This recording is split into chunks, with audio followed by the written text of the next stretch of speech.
Vamos transformar de cartesiana para polar, e ao contrário. Então, olha, seja um ponto P com coordenadas cartesianas x, y, como vimos acima, considerando P com coordenadas r, θ, temos as relações x, r cosseno de θ, e y, r seno de θ. E utilizando a equação da circunferência, que é x² mais y² igual a r², em que r é igual a raiz quadrada de x² mais y², nós podemos fazer a transformações dessas coordenadas. Então, vamos lá. Então, aqui, olha, nós temos um ponto que está em coordenada cartesiana. Nesse primeiro exemplo. Eu tenho x igual a menos 1 e tenho y igual a 1. Eu quero saber o seguinte, qual é o ponto em coordenadas polares que está assemelhado a esse ponto menos 1 e 1. Ok? Então, para isso, nós vamos ter que utilizar essas relações que nós vimos aí. Qual relação? Primeiro, o raio. Né? Que em coordenadas polares, nós precisamos de um θ. Tá? Nós precisamos de um R, que é o raio, que é a distância que vai do centro até o ponto. E nós precisamos depois achar também o θ, que é o ângulo, certo? Que esse raio faz com o eixo horizontal. Então, aqui, vamos calcular o raio primeiro, já que eu conheço o valor do x e do y. Vou colocar aqui. Ó, o x é o menos 1, deixa eu colocar aqui, menos 1. E o y é 1.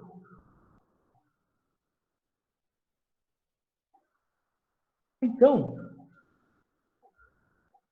resolvendo essa raiz aqui, né? Menos 1 ao quadrado, a gente tem que lembrar que vai ficar positivo, né? Vai ficar mais 1. K1. E 1 ao quadrado dá 1 também. Então, 1 mais 1, nós vamos ter aqui a raiz quadrada de 2. Vou aproveitar isso aqui. Só aumentar. Raiz quadrada de 2. Então, o raio vai ser raiz quadrada de 2. Okay?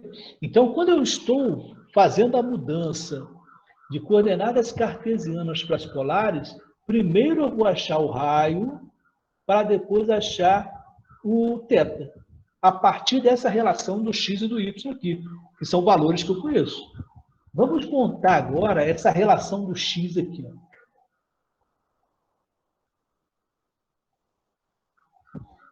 Eu sei quanto que vale o x. O x vale menos 1, que está ali em cima, menos 1. Eu sei quanto que vale o raio vale raiz de 2. Então, vou tirar aqui, vou colocar a raiz de 2. Raiz de 2. Ok? Então, a questão toda agora aqui é achar esse cosseno de θ. Mas lembra que se o raiz de 2 está multiplicando, ele pode passar por um primeiro membro dividindo menos 1. Não é isso? Que a gente já fez várias vezes aqui. Eu vou tirar o raiz de 2 aqui do segundo membro e vou colocá-lo aqui. Mas eu tenho que colocar a fração primeiro. Então, o meu numerador vai ser o menos 1. O meu denominador vai ser quem? A raiz de 2. Raiz de 2. Esse menos aqui, ele passa a ser o menos da fração, né? A gente pode colocar aqui na frente. Então, ó, nós começamos aqui. X é igual a R cosseno de θ, que é aquela relação inicial. Então, eu substituí o x por menos 1, que estava aqui no enunciado. Substituí o raio por raiz de 2, que nós tínhamos calculado aqui em cima. O raiz de 2, que está multiplicando, passou dividindo. E aí, agora, o seguinte. Eu só vou mudar aqui apenas para a gente colocar o cosseno primeiro. Então, ó, nós vamos achar apenas o cosseno primeiro. Depois a gente vai lá para o ciclo trigonométrico para a gente poder resolver isso aí. Mas aí é o seguinte, no ciclo trigonométrico, nós já tínhamos feito alguma coisa semelhante também, porque, por exemplo, se eu quiser racionalizar e tirar esse raiz de 2 do denominador, lembra como a gente faz a racionalização? Que a gente repete uma fração que tem o denominador e o numerador igual a raiz de 2? Então, a gente vai fazer isso aqui para a gente poder achar no ciclo trigonométrico essa relação. Porque no ciclo trigonométrico não tem menos 1 sobre raiz de 2. Racionalizar é você pegar esse denominador aqui, que é um radical, colocar no denominador da fração e colocar no numerador da fração. Tá bom? Então, olha, eu ainda estou racionalizando ainda, tá legal, pessoal? Com calma. Então, a minha fração era menos 1 sobre raiz de 2. Para racionalizar, eu criei uma outra fração cujo denominador e o numerador são iguais a esse denominador raiz de 2. Tá? E aí eu faço a multiplicação. Aí aqui,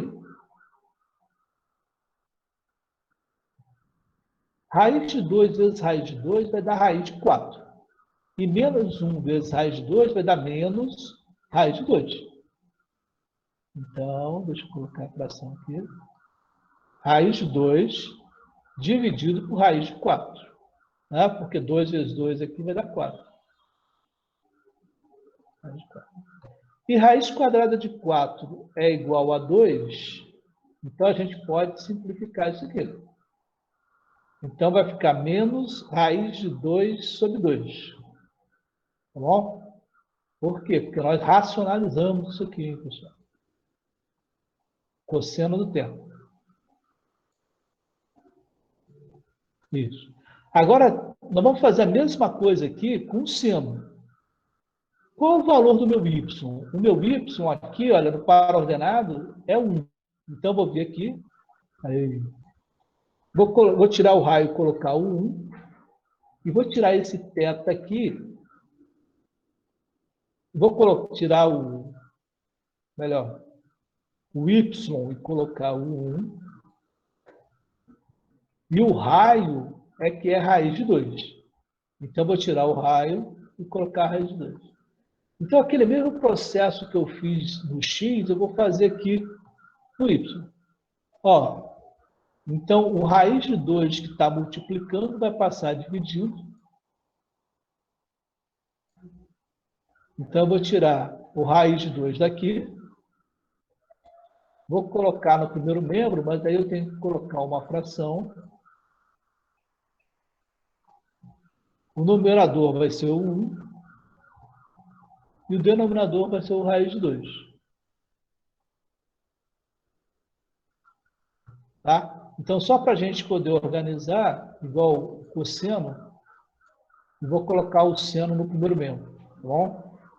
E aí, se a gente for racionalizar, vai ficar a mesma coisa que eu fiz aqui. Ora, aqui era menos 1 sobre raiz de 2. Nós racionalizamos, ficou menos raiz de 2 sobre 2. Como aqui está positivo, aqui vai ficar positivo também. Então, eu vou colocar mais raiz de 2 sobre 2. Então, olha, o que nós vamos ter que procurar no nosso ciclo trigonométrico? Nós vamos ter que procurar um seno que seja raiz de 2 sobre 2, um cosseno que seja menos raiz de 2 sobre 2, e quem é o θ.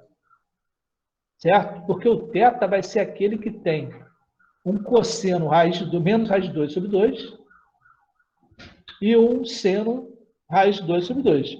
Qual o ângulo? A pergunta toda aqui agora, vou até botar uma observação aqui. Ó, qual o ângulo que tem seno de θ igual a raiz de 2 sobre 2 e cosseno de θ menos raiz de 2 sobre 2? É essa a pergunta. Vou botar a interrogação aqui. Então, qual o ângulo que tem seno de θ igual a raiz de 2 sobre 2 e cosseno de θ menos raiz de 2 sobre 2. Eu quero encontrar aqui, então, atenção para na hora para a gente poder localizar aqui, esse é o ciclo trigonométrico, tá legal? O eixo horizontal é o cosseno, o eixo vertical é o seno. E ao redor estão os ângulos. Os ângulos em π radiano, tá certo, pessoal? Porque nós estamos trabalhando com áreas, depois vamos trabalhar com volumes, e áreas e volumes são medidas, e medidas nós vamos ter que trabalhar sempre com os ângulos em radianos. Então, eu tenho aqui ó, o ângulo π sobre 6, o ângulo π sobre 4, π sobre 3, π sobre 2, o π está aqui, o 3π sobre 2 está aqui, e o 2π, ele fecha o ciclo trigonométrico, ok? Muito bem. Então, eu quero saber o seguinte, aonde que está o cosseno de menos raiz de 2 sobre 2? Ora, o cosseno,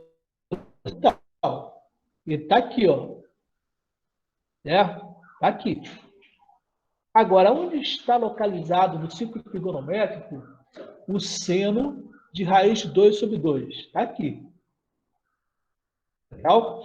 Então, a pergunta é, eu tenho um cosseno menos raiz de 2 sobre 2, eu tenho um seno raiz de 2 sobre 2, qual é o ângulo que tem esses dois elementos? E aí, nós temos aqui, ó, o 3π sobre 4. Então, eu faço uma linha aqui do meu seno, raiz de 2 sobre 2, até chegar na circunferência, faço uma projeção aqui em menos raiz de 2 sobre 2 até chegar na circunferência, e aí nós encontramos o 3π sobre 4. 3π sobre 4 vai ser o nosso θ. Tá legal? Então, ó, deixa eu retornar aqui. Eu comecei localizando o cosseno do θ. Eu ainda não sei que ângulo que é, mas eu sei que o cosseno dele é menos raiz de 2 sobre 2. Então, você tem que vir aqui na horizontal. Tá? Depois, nós localizamos o seno dele, que está na vertical, que é a raiz de 2 sobre 2, positivo. E aí, se você tracejar e encontrar esses elementos na circunferência, você encontra o θ 3π sobre 4, que é o resultado aqui dessa relação. Então, nós achamos aqui, na postinha de vocês já tem também. Então, está aqui, ó. Então, o θ vai ser igual a 3π sobre 4. Nós já conferimos no ciclo trigonométrico. Então, assim, P tem coordenadas polares. O raio é θ, que é o ângulo que é 3π sobre 4.